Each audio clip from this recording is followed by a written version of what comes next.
Welcome back to Comic Krackle. I'm your host, Kirby, and today we're talking about Goodbye Eri once again with my good friend, Gianni. Gianni, if you want to introduce yourself. Yeah, what's up? Thanks for having me on this. I love this book, and I'm very excited to talk about it. If you don't know me, I run two podcasts, movie podcast called Picture Perfect, and comic book podcast called Biff and Pal. And yeah, I'm just excited to be here. Well, I'm excited to have you. That way we can finally collaborate on a video because we were supposed to do it Yeah, for yeah. Hard Boiled, and then everything, the timing and Went scheduling and through. whatnot, Yeah, and I was like, it's okay. The next one that I have something, I was like, this one is perfect for you. So I was like, oh yeah, yeah, let's get you in this immediately. yeah. But so I had a few questions for you.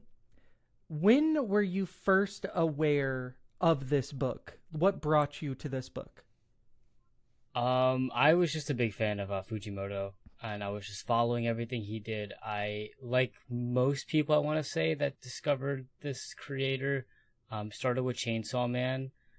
Funnily enough, I cannot remember who the YouTuber was, but like back in 2020, I was watching, like in the COVID days where I just sat home all day watching YouTube pretty much. I was watching like a manga collection tour, and the guy pulled out Chainsaw Man, which had, I think the first volume had just come out in the States, and it was like 5 or 6 volumes over in Japan. And I was like, oh my god, I gotta read this. Like, you look at that cover, it's a guy with a chainsaw for a head. And I read Chainsaw Man, what was available at the time, and then I was just hooked. I had to read everything that Fujimoto did. And when this came out in Japan, it was already on my radar. And then I think it came out like a year or so later here in the States. And I had pre-ordered it and immediately read it cover to cover, and it became one of my favorites in probably of the decade. I really love this comic. Hmm.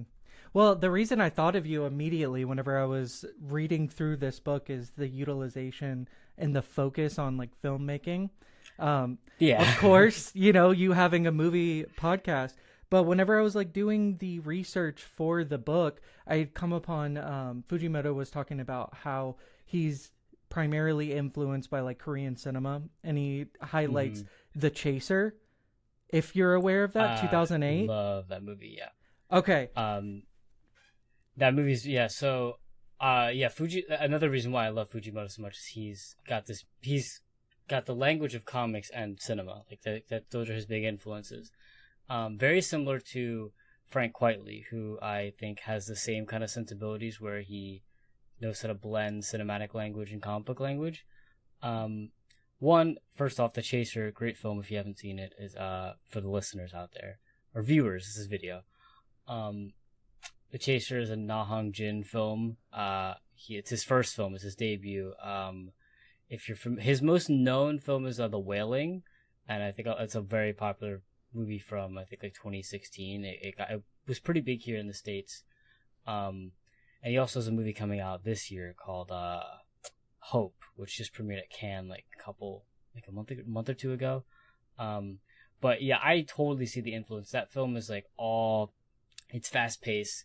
It's about it's like a serial killer type movie. It's like a procedural thriller. But I totally see the influence in this in terms of just the way his panels are laid out. I feel like Fujimoto like takes the position of like a cinematographer and a director in the way that he literally like blocks his scenes. That's one of the jobs of a director is blocking, and what blocking is basically how the camera and the actors like interact in a scene. And everyone knows the master of blocking is Steven Spielberg. So if you want a good example of what that looks like, just watch a Steven Spielberg scene and you'll kind of know what I'm talking about. It's easier to see visually. But yeah, I think all that to say is I think Fujimoto is kind of a genius, and I think is on another wavelength. When you look at his stuff, it's got this certain movement that nobody else can do in this medium. I think he's one of the most interesting creators right now. Oh, absolutely. And I mean, just talking about how characters interact with the camera and how he chooses to show the like a handheld nature of the camera throughout the Yeah. narrative, and it's shaking. And I think my favorite part of that being utilized is whenever the students are shown to be experiencing that film for the first time, the mother death explosion one that Yeah. he has. And as it cuts to reaction shots, you can see the shaking of the camera.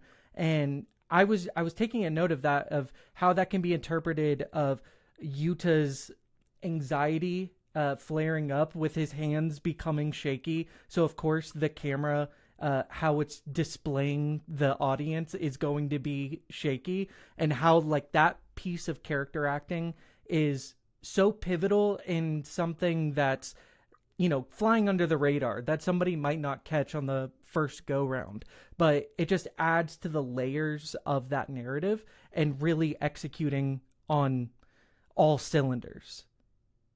Yeah, and another thing with just the way that this book is formatted and looks that I love, um, well, first of all, he's filming his home movies on an iPhone, and I think every single page, aside from a few, like there's a few like splash pages, it's all just four long panels, Mm-hmm. to like simulate an iPhone, and the shakiness. I like your take on it. It's like his anxiety, because like this is a very deep personal movie that he's making.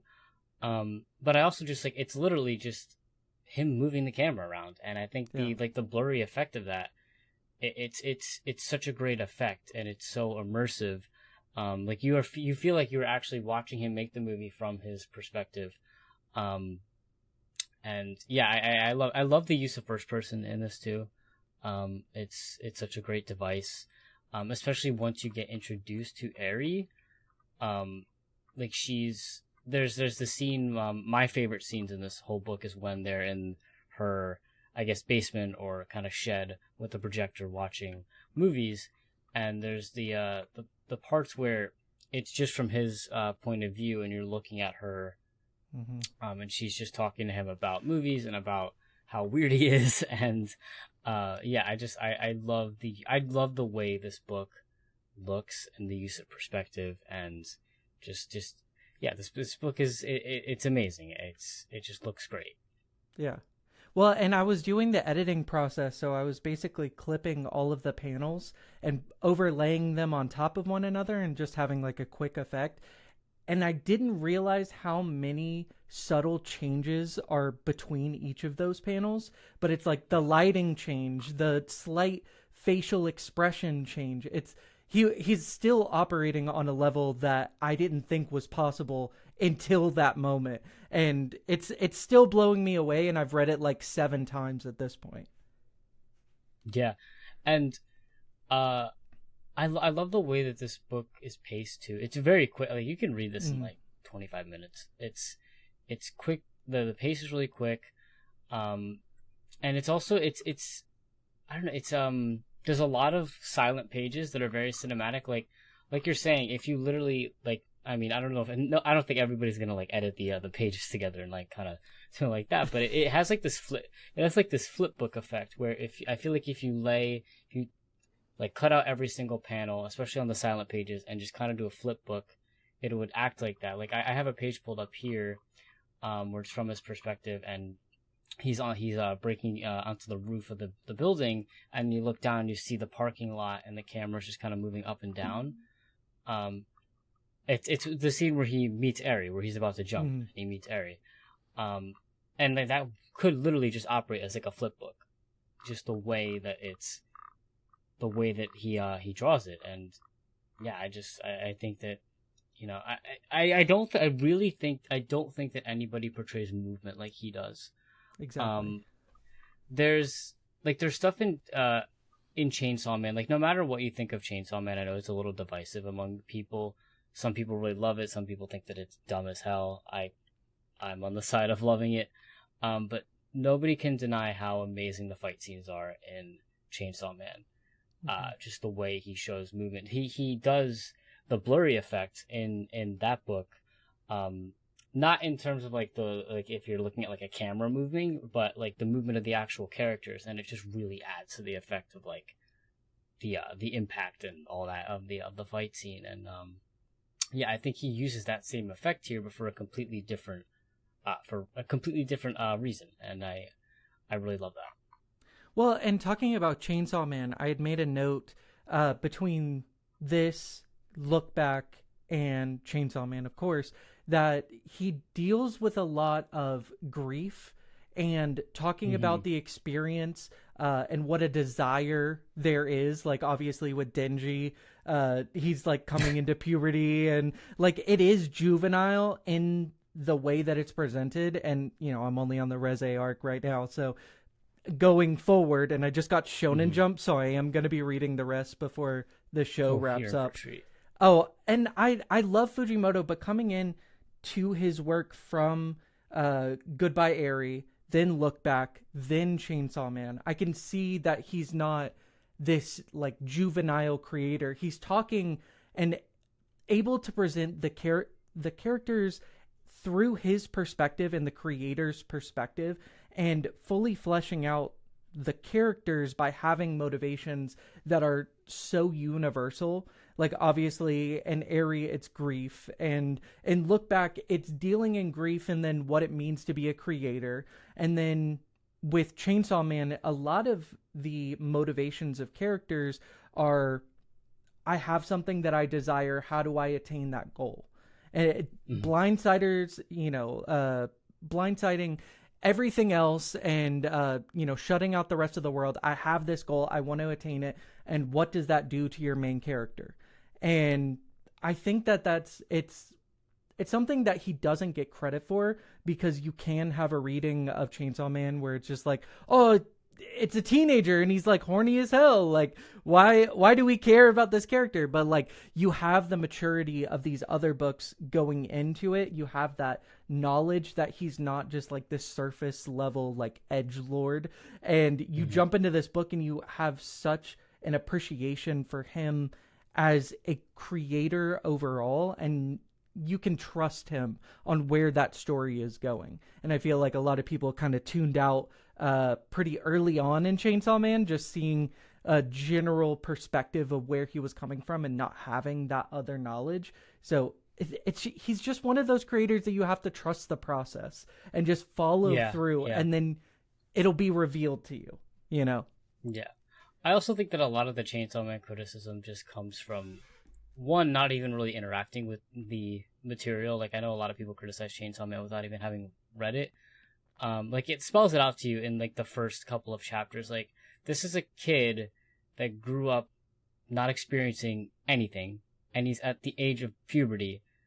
I mean, you can kind of like put two and two together there, and like what he's going for there, just on a surface level of like who that character is. This is a guy that is, I think he's like what, like 15, 16? Yeah, something like that. Has like no friends and lives on the street for his entire life. Like, of course he's not going to be a normal person. But the other genius thing, and I don't know, you haven't gotten like spoiled on anything with Chainsaw Man at all, or? After Reze, I am aware of a couple of characters dying soon, but I don't know when. One of the genius things about Chainsaw Man is that he's willing to take risks. I'll just leave it at that. But the power dynamics, and like, I guess I don't know if I would call it gender politics, but I would more so call it like power dynamics, is really interesting, and it makes a lot more sense why the characters behave the way they do towards the first half of the series in hindsight once you read all that stuff. I haven't read part 2, and I'm using air quotes because for those that weren't reading Chainsaw Man when it was coming out month or weekly, like I was at chapter, I want to say it's like chapter 98. There was like a 1.5 year long hiatus, and that was like, I think chapter 98 ends like, I think it's literally like end of part 1 of Chainsaw Man. If I'm remembering correctly, that's how it ends. And then it went on hiatus for about 1.5 years, and it came back. And I think actually Chainsaw Man ended. I think it's completely done, all of it. But yeah, it's split up into two halves. And I think it's a very interesting shonen series, and part of why it's so great is that like nobody was doing really things like that before. I think the only series, or at least in shonen manga, to that extent. I really don't want to spoil anything, but you'll know what I mean once you get to that part. I had heard about that. the character polling, and that he would put out character polls, and then the highest rated characters like that everybody likes and the top characters he would just kill off immediately. Yeah. Well, yeah. But when you get to part 2, he does a very interesting thing narratively. That's it's something that just lasts for the first like 2 volumes. That I just think is very interesting. But yeah, I mean, all that to say is that, like, again, nobody's doing it like Fujimoto. Just the most interesting creator. I think he's the most interesting creator in comics right now that's working at like a consistent basis. I've never read Fire Punch, and I don't know if you have. That was like his first kind of like series that blew up. I have to read it. I really do.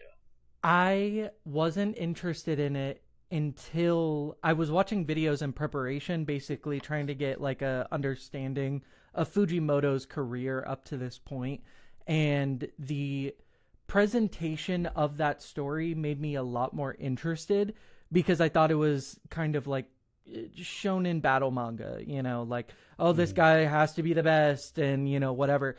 But the presentation of it, it's a revenge story for a character getting revenge on like his entire family getting wiped out and blah blah blah. I love revenge stories so much, and the way that it was presented and the understanding of those characters being flawed from the inception, I think it was deeply haunting in a way that I know Fujimoto would be able to pay off. And I was surprised that it came so early in his work, being able to subvert expectations. And so that book is very much high in my priorities list now, considering that it is a subversion of what I was expecting. And, again, has to trust the process along that way.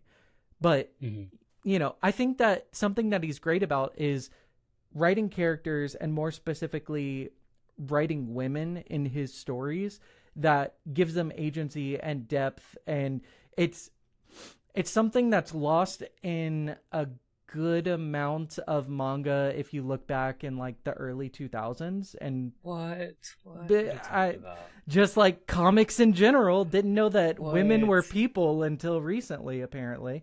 But yeah, I got a tangent, like, because this is something that I'm very passionate about. I'm a big anime and manga fan. I can never get behind the cheesecake thing from the early 2000s. I don't care if it's a cultural thing. I'm sorry, that's disgusting. Like, it's flat out disgusting. And if you're one of those people that say, like with the lolicon thing, where you're like, oh, they're like 1,000 years old, go fuck yourself. Yep. Die today. Sorry to tangent off that, but it's a very hot topic. Like, that's where I lie with the anime stuff. There's a lot of anime and manga I love that have that trope, and it bugs me. I understand it's a product this time, and it's maybe a cultural thing, but like the fact that we're still seeing it today from a lot of very popular series is very. I'm not a fan of that, and I love that Fujimoto doesn't really do that. You might look at Chainsaw Man on the surface and again think that what are you talking about? Like, of course he's doing that. Look at Chainsaw Man, but there's a point to it. And it's like a subversion of that. I don't know why I'm blanking on the CEO's name, the woman. Maki. It's Maki. Maki is like the clear kind of like example that people would use for what I'm talking about, but it's a subversion of that.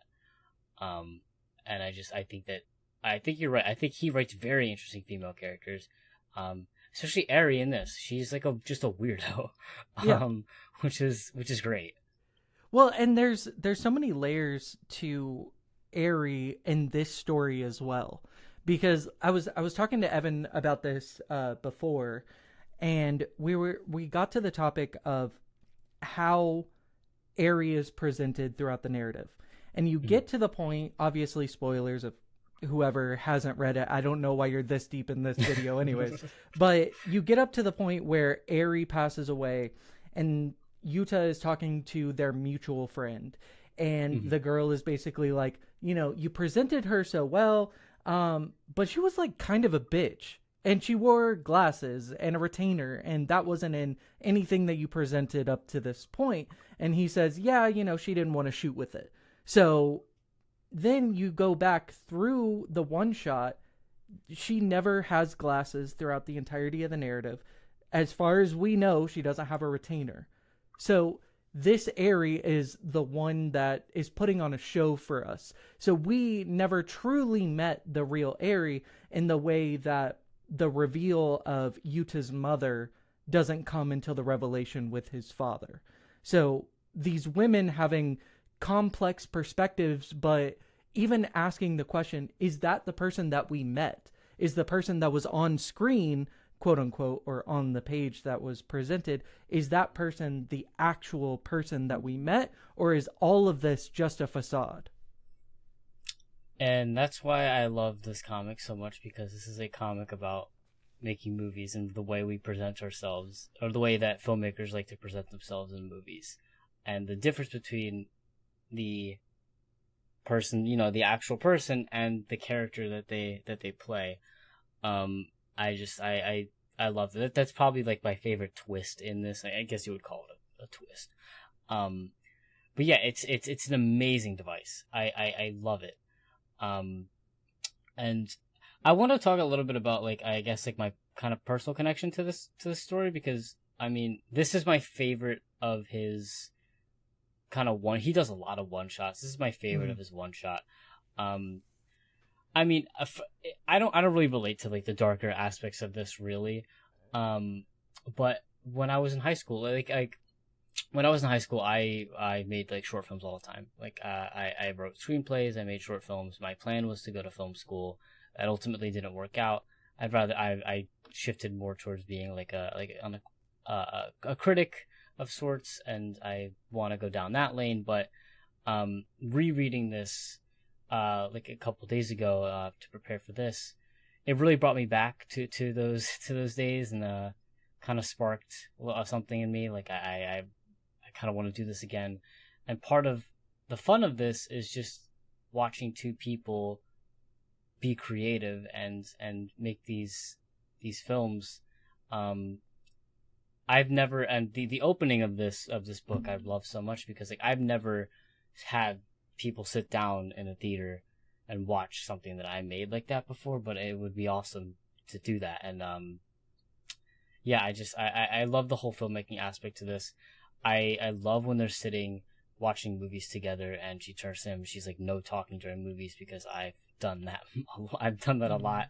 I show my friends a lot of movies. A couple of days ago, I had them come over, and we watched Close Encounters of the Third Kind on my 4K disc, in preparation for Disclosure Day.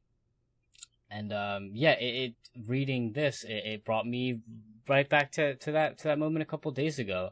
I think that this book is just very personal to me. I have such a big attachment to movies, and I think they're watching Fight Club, right? In that one scene that looks like Fight Club. I think so, because there's also you can almost tell the movies that they're watching, because there's also the time that they're in the video store and you can see the cover to Call Me by Your Name, and I was like, oh shit, I know that. So it's like it's very referential. Yeah, and I obviously we talked about how Fujimoto is just inspired by a lot of cinema and movies, and he's talked a lot about how he's inspired by like the 90s brats like David Fincher and like Tarantino and all those guys. And like this book is very much in conversation with those. It's got that edge to it. It's got that like very meta dialogue that tend to be in those movies. I'm trying to think. I can't remember which opening it was. One of the Chainsaw Man openings was just all cinematic references. And I think that like was the movie opening, because there's like a reference to Pulp Fiction. There is, but I don't know. I gotta look it up, but I think you're right. But this is like the clearest. This book is like his love letter to cinema, which I love. I'd love to see him do something in filmmaking, whether it be in animation or just behind the camera. I know that Hideaki Anno, the Evangelion creator, has directed a lot of live action films. Some of them are amazing. So I would love to see what Fujimoto could do. I was thinking about that as well while I was rereading this. Like, what could he do behind the camera as a director? I'd love to see that, because he obviously has a sense of cinematic language, just the way he draws these scenes and the way he shows character. But yeah, this book is his love letter to cinema, as well as, like you're talking about, how deeply philosophical it is. It's got this kind of like black comedy aspect to it too. Like, this book is very funny. All of his books are like that. I understand completely. And whenever I read it for the first time, I didn't like the book for how it ended. But rereading it, you realize that the narrative is set up in a comedy of thirds, where there's the mother dying, then there's Eri dying, and then there's all of his family and everybody that he's ever known dying. And the final page being the explosion of the warehouse, while it is symbolic of, him growing past that and being able to grieve appropriately, it is very funny that he includes that, because it's that callback to his mother exploding. And that I love it in retrospect. But upon the first reading, I'm like, oh, okay, dude, like, why the fuck? Why did you kill my wife died, my child died, my dad died, like, I have nobody left. And I got frustrated with that. But now, looking in retrospect and seeing how Fujimoto likes to play with the reader and is playful in the narratives that he goes about creating with, I have so much more appreciation for that time jump for Yuta and just experiencing that. And it is a darkly funny book. Yeah. All of his books are like, Chainsaw Man is hilarious, but it's insanely dark. You're already aware of some of the characters that do die in Chainsaw Man, but it's the same thing. The way they are killed, I won't say specifics, but the way some of those characters are killed, on your first go around, it seems like really bleak and mean spirited, and then once you think about it, or if you reread it, they're really funny. It's like, I can't remember what film critic said this, but they were talking about horror and comedy, and the way, like, how they are, I don't know how the way to word this, but like, formulaically they are the exact same. It's just setup and punchline, but you're going for a different reaction. Like, for comedy, you're going for a laugh. For horror, you're going for a scare, but it's the exact same thing. It's all set up into a punchline. And I think Fujimoto has mastered that. He's mastered the punchline in comedy, in shock, in horror.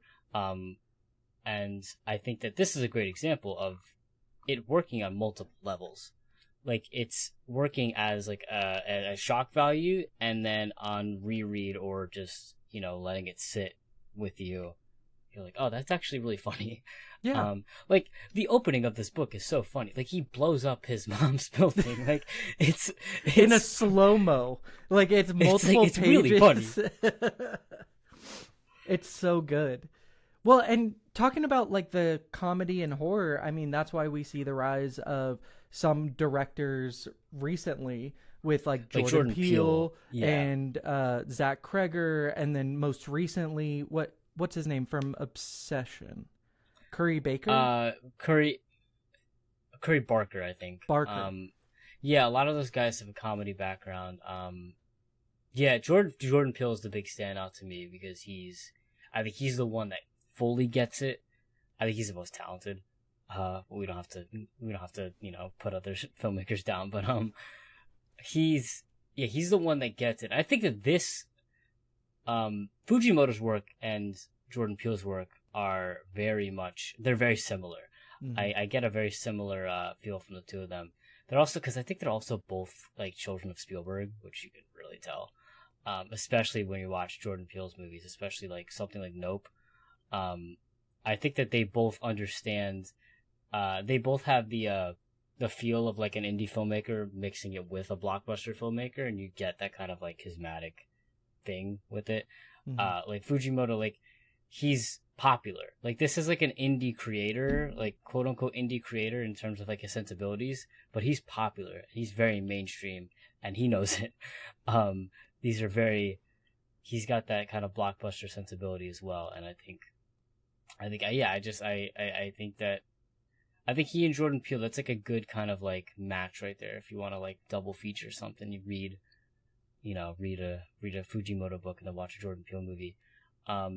That reminds me, when on this recent reread, I was struck by how I immediately wanted to watch a film that I love, and this book reminded me of it so much, and I wonder if it's one of his inspirations for this, and it's Kiyoshi Kurosawa's Pulse from 2001. And if you're unfamiliar with that movie, that's like it's Kiyoshi Kurosawa is one of my favorite filmmakers of all time. His two most known movies are Pulse and Cure. Cure is probably his most known. It's like the movie that you wouldn't get like Zodiac or Memories of Murder without Pulse or without Cure. But his film Pulse is basically a movie about loneliness and technology. And screens play a big role in it. And just visually, this book looks just like Pulse. Just a lot of like the Pulse is a very quiet movie. Also, Kiyoshi Kurosawa is just a master of horror, and a lot of his films just have these very slow, quiet, long takes that are just the scariest things you'll ever see. But this book has a lot of like visual similarities in a lot of the silent panels. A lot of the times it's just of nature or just close or like wide shots of just like cars or whatever Yuta's looking at. And it's got that very eerie kind of like uncomfortable just feeling about it. And I think that Pulse is a very good double feature with this, especially in the way that it deals with grief and loneliness and technology. I really do think it is. And also Pulse, I rewatched it recently. I have the Arrow Blu-ray of it. If you want something that'll just scare the shit, one, it's just scary the way that it sounds, looks, and makes you feel, but also in the fact that it predicted where we are now in terms of technology and social media and online loneliness. Very scary stuff, but very similar to this book. And I'm gonna look it up after we get off mic here. I'm gonna see if he's inspired by Kurosawa. I really think I see a lot of Kurosawa in Fujimoto's work. Both Japanese artists, so there might be something there. Also, a lot of the locations look similar. There's a particular scene in Pulse that takes place near a water tower, and you could see all the I don't know why whenever I think of Japanese architecture, I just think of the apartment buildings, the complexes with the balconies and like the outside porches, and then the what do you call it? I'm gonna. Have you seen Push with Chris Evans that came out in like 2005? No. Oh no! It's very much like that's what I think of because they go to Japan in that film, and like that is exactly what I think of whenever I think of like Japanese architecture. So that's so funny. It's uncanny. Like it's so uncanny. Like whenever I think of Japanese architecture, I just think exactly what I'm talking about. It's the apartment buildings, and they have the balconies with the windows, but they also have like the really tall street lamps. There's like, and they're all like around the street, and there's multiple shots in this that look like they're like screen to panel from Pulse and this. Yeah, it's like, that's another thing about Fujimoto. A lot of his stuff is really uncanny and unnerving. Mm-hmm. Like the way people, there's like there's the first person scenes of him just talking to people, and you're just looking at people just talking to you, but it's really unnerving the way that they just kind of stare at you. Very much in conversation with a lot of Kurosawa's work. It's just an interesting thing that I took away from this read. Definitely watch Pulse if you haven't. I could probably help anybody out if they need a nice copy of that. Yeah.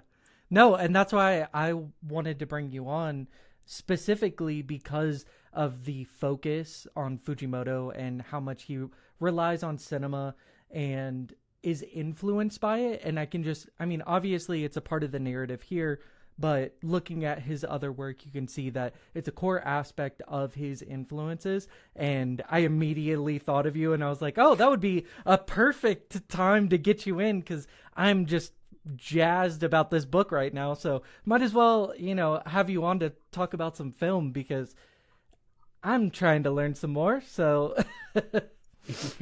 but any last thoughts? I love this book. I love how I mentioned it briefly before, but I love how this book is paced. You can read it so quickly, and then you could just go back and you could read. It's like a book you could read really quickly, or take your time with, and you could pick up on like other little things if you really take your time with it. And it's also a book that rewards on reread, which that's something that, like, I think the best comics, the best movies, the best video games, whatever, are something that rewards revisiting. I think that those are the ones that stand out more so than something that it's something that might be really great, but that you watch or you read once and you're like, that was great. I don't think I'll ever revisit that anytime soon.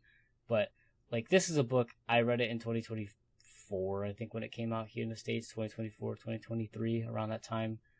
I've read this book like 6 times. Like, it's one of those that just rewards every single time you read it. So yeah, I think it's amazing. I think it's perfect. I think Fujimoto is like one of the most interesting creators right now.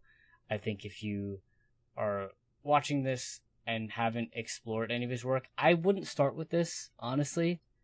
I would probably start with something like Chainsaw Man or Look Back, or I haven't read Fire Punch, but that was one of his earliest, so maybe Fire Punch might be your taste. But just read Fujimoto stuff. It's all great and it's all rewarding. And I just think he's no one's doing it like him. He's just so interesting. Yeah.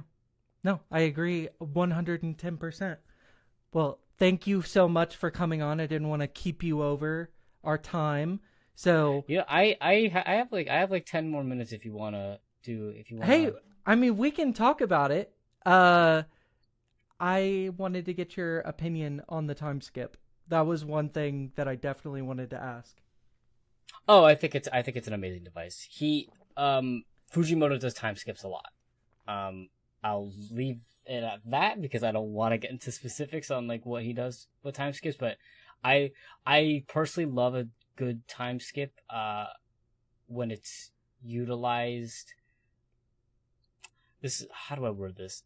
I don't like time skips when it's utilized for shock value, if that makes sense. Because I feel like a lot of bad time skips in long-running comic book series or long-running TV shows, movies, whatever, if it's used for shock value or for poor effect or whatever, I'm not a huge fan of it. But I think it's usually well in this.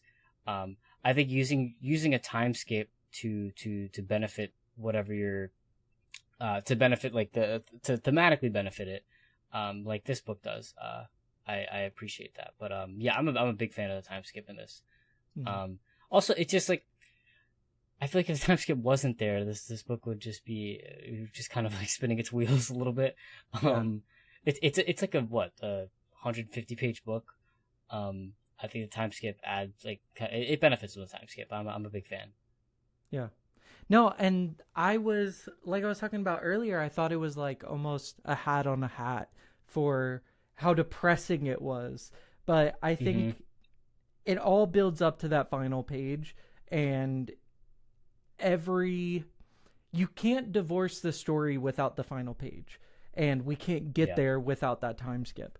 And like you were saying, like sometimes the use of a time skip is just narratively to say that time has moved on and things might have changed, and now we're going to look at the world. I feel like I'd have to revisit it, but Naruto to the time skip is fine. It's uh it's a utilization of a time skip, but I think that there's some instances like One Piece, for example, you have the characters go at their lowest, and all of them basically come to this realization that to not experience this loss again, because they all experience a similar loss, that they have to get stronger and they need to train. So Mm-hmm. they have a 2 year time skip. They come back. Now we not only get reintroduced to all of the characters that are on the crew, the world has changed in that time. Our characters have changed in that time, and we basically get to we get to meet them once again, and going into the future, experience some slivers of what happened in those 2 years without outright explaining it from the jump and then saying, Mm-hmm. oh, this is what you missed immediately, and now we're just going forward. Now we get to experience, like, what was going on with so and so? How did they get stronger? What does that look in a fight, which might not get paid off for like 4 or 5 arcs? And Yeah. I think that's more fascinating, of incorporating that into the narrative instead of just saying time went on. This is what this is the world that changed. Yeah. No, I agree. Two things. The Naruto one is interesting because I like the time skip in Naruto, and I think where they place it makes a lot of sense. Um, I think that it doesn't hold up as well as other time skip examples because the first like little bit post time skip is very boring. Mm-hmm. And the really good stuff, like I think peak Naruto is like um post time skip around like the pain stuff and um God, I cannot remember it is the Akatsuki, right? It's been a Yeah, long yeah, time yeah. since I've watched Naruto. All the Akatsuki stuff. I think that that's like peak Naruto. That doesn't come until like a little while after the time skip. So, Naruto, I think Naruto's very flawed, but I love it. I have a lot of nostalgia for Naruto. I love it, and I do like making fun of it only because Yeah, I grew up watching it. its highs are like the highest shonen highs ever, and its Mm-hmm. lows are like, it's not great. I think the best use of a time skip, and I'm gonna be right when I say this, is Attack on Titan. That time skip Yeah. post the ocean, when he's saying over there we're free. Post that time skip is incredible because you don't find out anything for a while, and I gotta revisit Attack on I Titan. That is the greatest shit ever.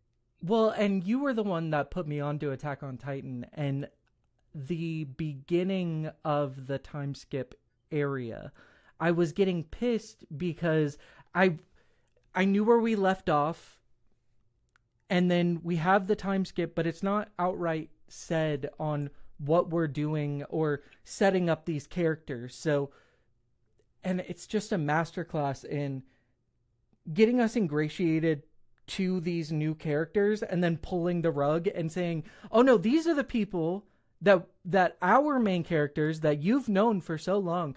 These are the people that they're supposed to kill."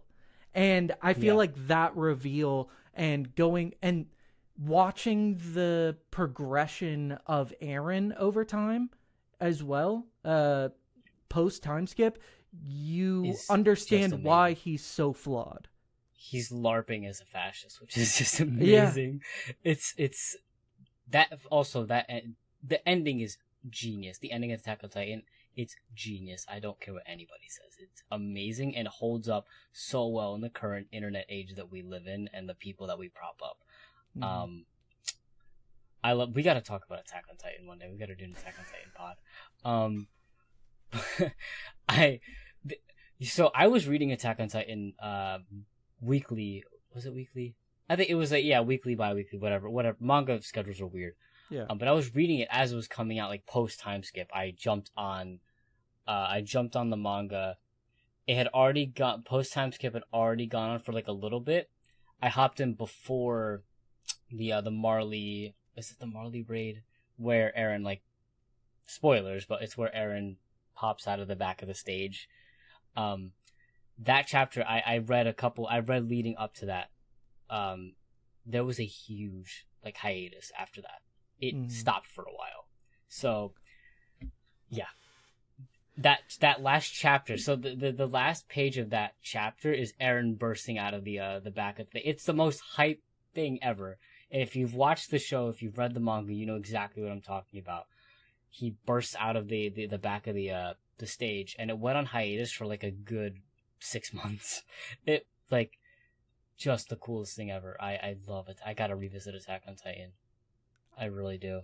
I want to read it now because only Very experiencing it in the anime format. I mean, obviously, it's lending to various inclusions. We have the dialogue, we have the score, which is, I mean, head and shoulders above. It's the best. It's just the best. It's some of the most haunting scores and line readings that I've heard, especially in dub. Because you watched the dub too, which is not even as good. So it's and I think the dub is pretty good, but like. I really like the dub.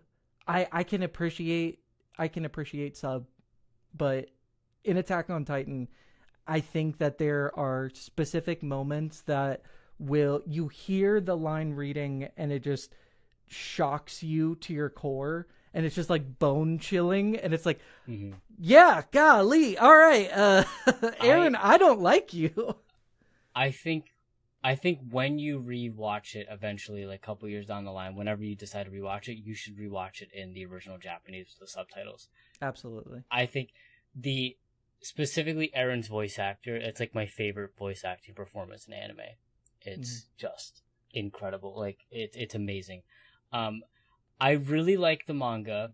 I do think the anime is better. I think I don't even think that's like a unpopular opinion. I think most people believe that, like, as a whole, the anime is better, and it's because you have the score, the voice acting, and it also looks better. Like, Isayama was not a trained artist when he started out, but the cool thing about the manga is you get to see his evolution as an artist. Like, it looks really bad in the beginning, like, I'll be honest, but his evolution becomes something pretty incredible by the end of the series. Very interesting. What would be cool is to listen to the score while reading it. I did that while it was finishing up. I think that's cool. But yeah, it's great, and I think it is worth a read. There's not many differences either, so you know the story, but yeah, it's cool. Yeah. Well, I won't keep you any longer now. we gotta do an Attack on Titan pod. We'll do it one day. We definitely will. I'm looking forward to it. So thank you so much for coming on. And where can everybody find Thanks you? For having me. I try not to be on social media anymore. Probably Instagram. I have Instagram. I have a Instagram page for my comic book podcast, Biff Bam Pow, and my movie podcast, Picture Perfect. The movie podcast was originally just a Patreon thing, but I just came to my senses and thought, why am I charging people for this? So it's now just a sister show. All the Patreon episodes are public now on that feed. But coming next week, because I'm recording it next week, Disclosure Day and Steven Spielberg episode with Brian Michael Bendis. And potentially another creator. Another person. I'm still figuring that out. but that's coming sometime next week. And the comic book cloud has Biff Bam Pow. Next episode probably sometime next month. Whenever I do that show whenever people reach out to me and ask me for an interview or to talk about something. So that's kind of just random, but look out for that stuff. Yeah, that's great. Well, I'm really looking forward to it. So jealous of Gianni being best friends with my goat, but I'm okay with it. So everybody go over there, listen to the podcast, subscribe, all of that. Follow Gianni everywhere. Unsubscribe from me. I don't need it. I'm good. Don't do that.